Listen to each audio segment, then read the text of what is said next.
Assim como a terceira e quarta versões, é difícil classificar o Burnout Dominator como um jogo de corrida. Seria mais preciso dizer que se trata de um título de ação veicular, visto que a corrida, em seu termo clássico, existe numa escala reduzida. Além da regra tradicional de chegar em primeiro lugar, há muitos tipos de provas, incluindo o de destruição e de drift. Esse jogo é mais que um jogo de carro, e é o que iremos relembrar hoje.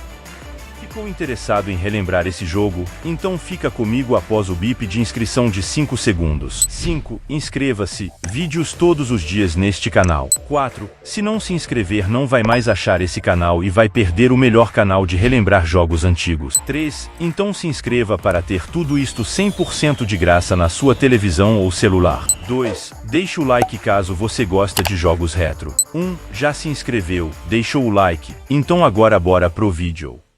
A série Burnout representa o que há de mais maluco entre os títulos de direção de veículos. Na verdade, essa fama começou com o Burnout 3, Takedon, quando a produtora Criterion priorizou a velocidade absurda e o contato físico entre os carros, característica que foi ainda mais acentuada em Burnout Revenge. No entanto, o mais recente título da franquia baixou um pouco a adrenalina. A velocidade continua sendo forte, mas o estilo ficou menos focando na destruição.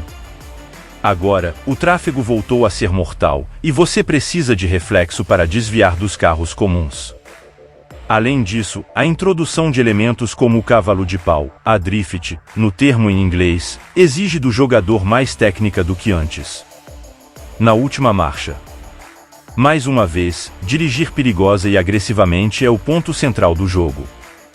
Essas manobras fazem aumentar o medidor de turbo, que é usado para conferir aceleração instantânea ao veículo. Porém, dessa vez, é mais vantajoso acumular a totalidade da barra, momento em que sua cor muda para azul. Ao ativar o turbo se tem o Burnout. Aparentemente, não é muito diferente da superaceleração comum, mas ao usá-la na versão com fogo azul, uma segunda barra continua enchendo à medida que mantém a direção perigosa, e quando esse medidor secundário chega ao máximo, o turbo se enche novamente. Isso é chamado de Burnout Chain e pode ser feito quantas vezes você conseguir. Quanto maior é o chain, mais os pontos adquiridos são multiplicados. O detalhe é que fazer as manobras perigosas na velocidade do turbo é muito mais difícil, assim, você está muito mais exposto aos acidentes. Então, está configurado o elemento de risco e recompensa, que é a base da diversão. Aqui não tem direção defensiva.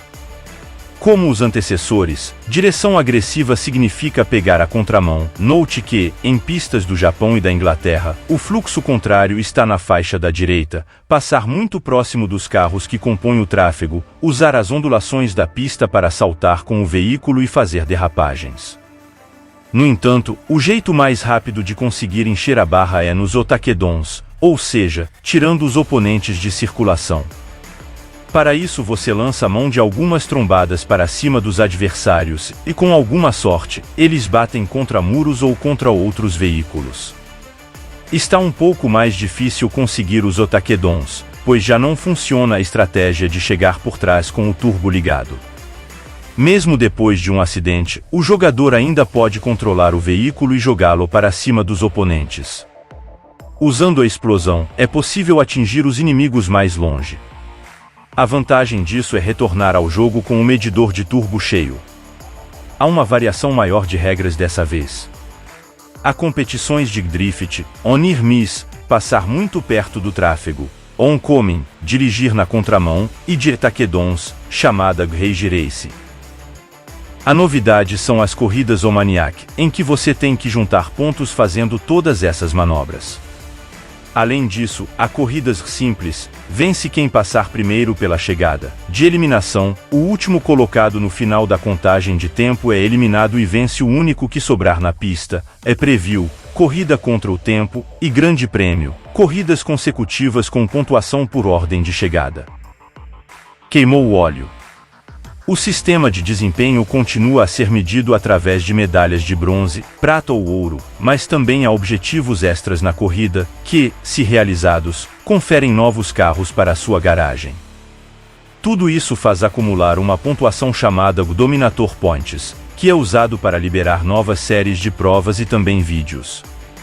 Enfim, o Burnout Dominator continua tendo muita velocidade, mas tem menos destruição, pois você não pode mais eliminar os carros ou comuns ou que transitam no mesmo sentido e fazer os otakedons está mais difícil. Por tudo isso, o foco muda um pouco, equilibrando a eliminação dos oponentes com a esquiva do tráfego comum.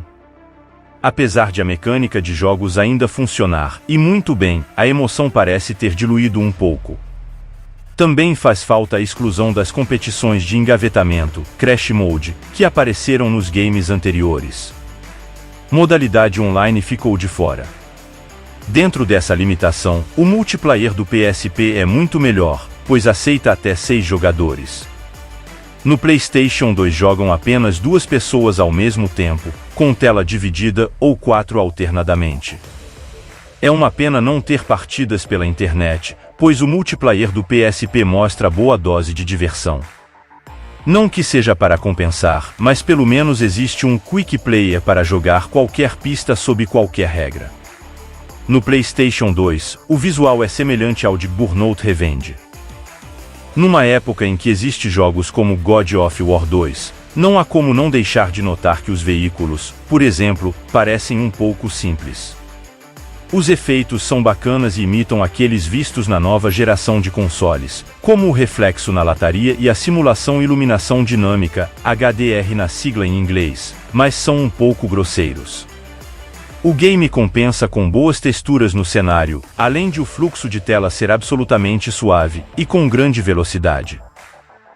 Os gráficos surpreendem mais no PSP, que deu um salto em relação a Burnout Legends, tanto em beleza como em desempenho técnico, e as diferenças para com a versão do console são pequenas. Tá tudo dominado. Burnout Dominator representa não uma evolução direta de O Revenge, isso deve ficar para Burnout 5, para a nova geração de consoles, mas uma espécie de amálgama dos 3 últimos episódios. Isso modificou um pouco o estilo do game, ficou menos destrutivo, uma das grandes atrações da série, mas ainda mantém uma mecânica interessante, que é mais técnica. Para quem é fã, vale a pena conhecer este capítulo um pouco diferente, mas para quem não conhece a franquia, é mais negócio começar com os antecessores, pois são melhores, mais completos, importante, a empatia vem quase que instantaneamente. Fico contente de você ter assistido até aqui, isso mostra que gostou muito deste vídeo, e com isso você pode nos ajudar deixando o like para fortalecer o canal ainda mais, e é claro, sua inscrição também vale muito pra gente. Vou deixando agora nesta tela final um vídeo bem parecido com este que você assistiu agora, e tenho certeza que você também vai adorar. Muito obrigado e até a próxima, te aguardo neste vídeo agora que está aparecendo para você.